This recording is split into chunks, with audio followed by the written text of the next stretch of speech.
Welcome back, ladies and gentlemen, for another video on Dragon Ball Z Dokkan Battle. And what I wanted to talk about here today is whether or not you should summon on this brand new top legendary summon banner that comes out in less than 24 hours. And it's going to be featuring two amazing units, both LR Goku Black Rose and LR Broly, Chile, and Lemo. Both respectively, Rose is an intelligence type, Broly is a physical type. So what we're going to talk about is how deep you should go if you do decide to do this, whether you should even do so.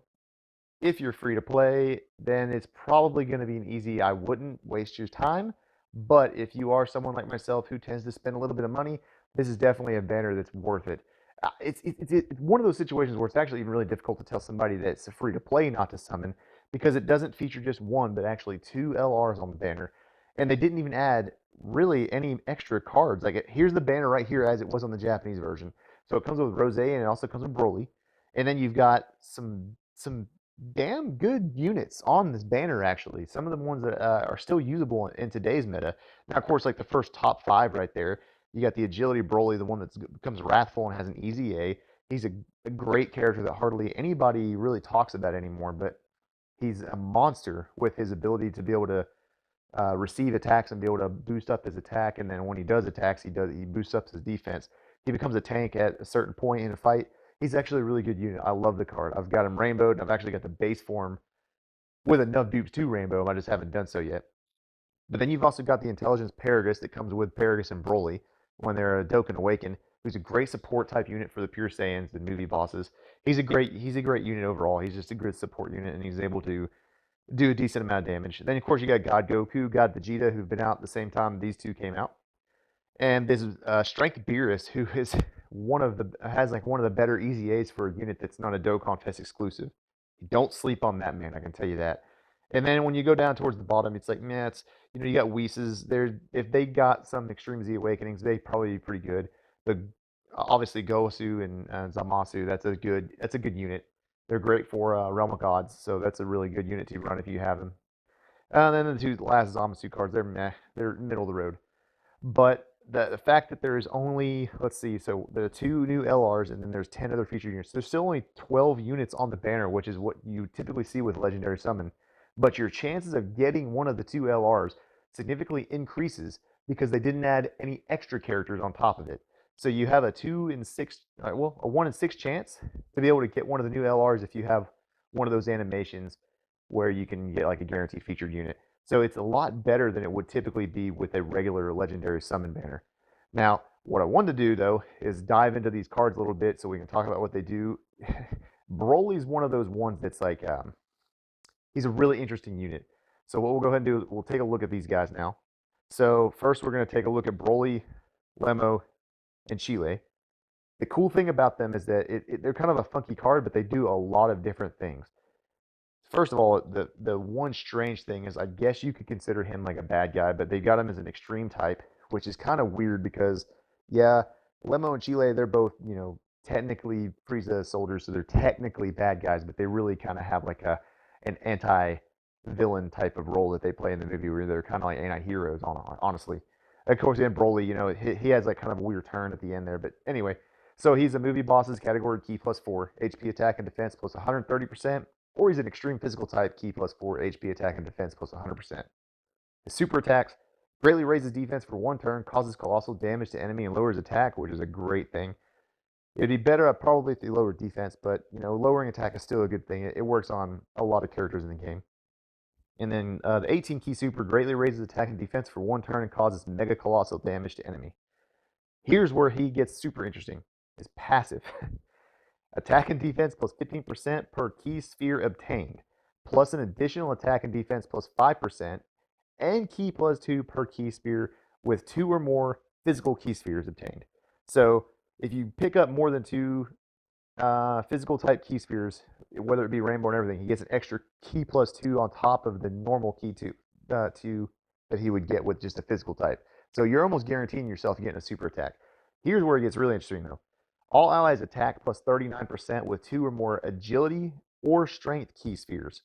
So therefore, you're boosting the rest of the rotation if he's in the first slot, and you pick up 2 of the agility or the strength type keys, you're going to give an attack plus 39% to the entire rotation, which makes him an amazing support unit. And then you can also flip that. So if the next part of it is all allies defense plus 39% with 2 more tech or intelligence key spheres obtained. So you can kind of play along there with however you want to do it. You need to give the team an extra boost of attack. You want to pick up the agility and the strength key. If you need to give the team a good boost, like you're about to get smacked, tech and intelligence key spheres. So you can actually he's probably one of the more fun cards to run in the game just because you can kind of pick and choose how the fight goes, which is interesting. And then the bottom part here, which is it's very symbolic with the movie. If you guys haven't seen the movie, Broly is able to get out of dodge basically from Gogeta getting killed because they use the Dragon Balls on him. And then the number specifically says if you evades enemy attack, including super attack, with 7 or more key spheres obtained. So they kind of made it to like you pick up 7 Dragon Balls in essence. You can dodge everything, which is an incredible ability. It would be amazing to use in like Super Battle Road. Not to mention the fact that this is an LR, so he's probably going to tank a lot of damage. If you do his 12 key super, he's raising his defense greatly. 18 keys raising his attack and defense, so he's going to be a good tank. But then you include the fact that he's able to dodge guaranteed if you get 7 orbs or more, which is just a crazy ability. And so, what would be really interesting for this card, because the movie bosses are such a not really a limited squad. There's a lot of characters, but this just is another unit that you can put into the team, and it's something that's a little bit different. It would work great, obviously, with the physical Super Saiyan Broly from the movie that transforms into the full power. That would be a great partner to run with him. They have a lot of the same links. But they do get some other stuff, like Shocking Speed is one of the ones that Broly has. Big Bad Bosses Broly has. Fierce Battle, Legendary Power. So all 4 of those are going to be active. But then he also has Brainiac's Solid Support and Cold Judgment, which if you guys have been keeping track of everything that's going on, every single one of these links got huge buffs with the new meta that's going on in the Japanese version. So it's going to be something that's going to be really interesting to see moving forward for global. If you're lucky to pick this man up, you're going to be able to do some significant damage on top of the fact that you're able to give either defense or attack to your whole rotation.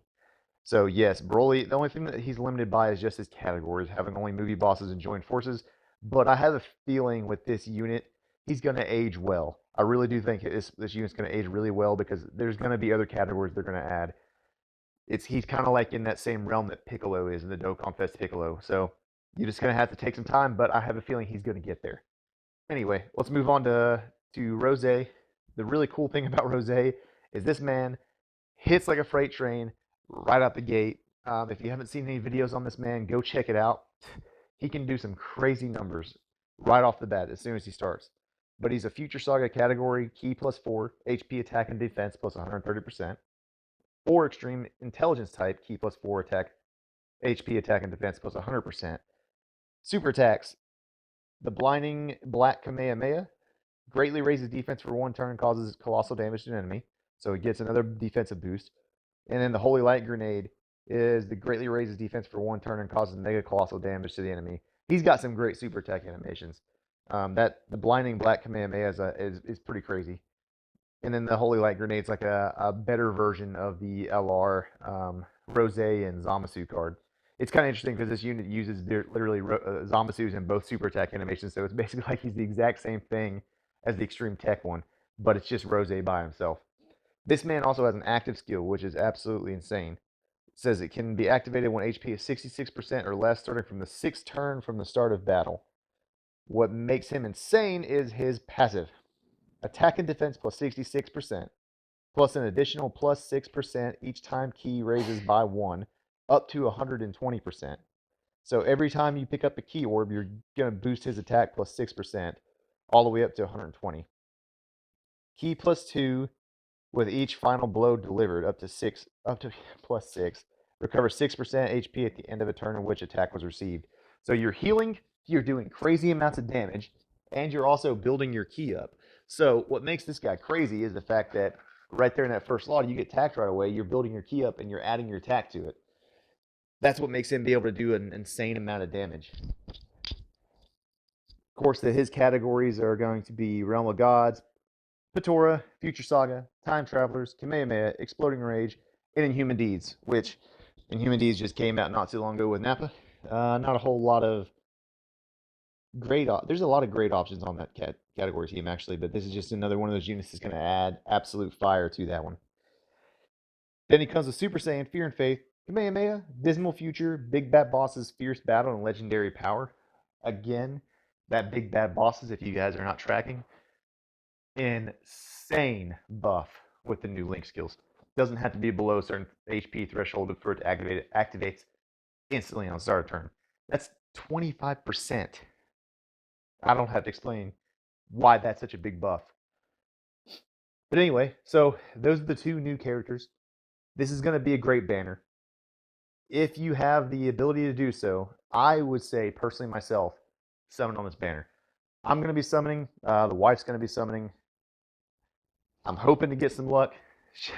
I would love to get some wife luck like she had for Vegito.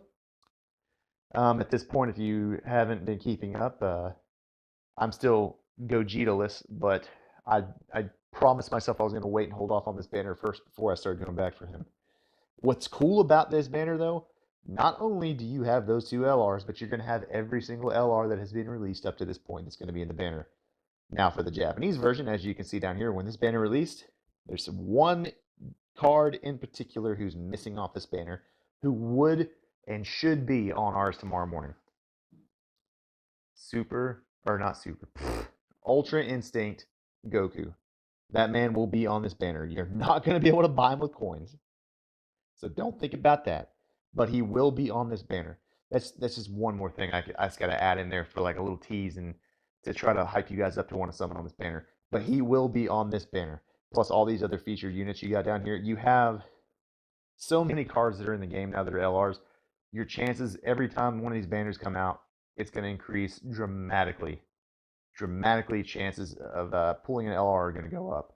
So every time they add a new one, it just adds to the pool. You're going to get a better chance. So if you can afford to spend some stones on here, which unless you've just been going every single stone on Gogeta and Vegito, which the discount summons just ended, then you're going to still have some stones left over to be able to pull on this because honestly, for like the last 2 weeks now that I've been pulling on those two banners, I've still already got like almost 450 stones, and most of those, like 99% of those, are free to play.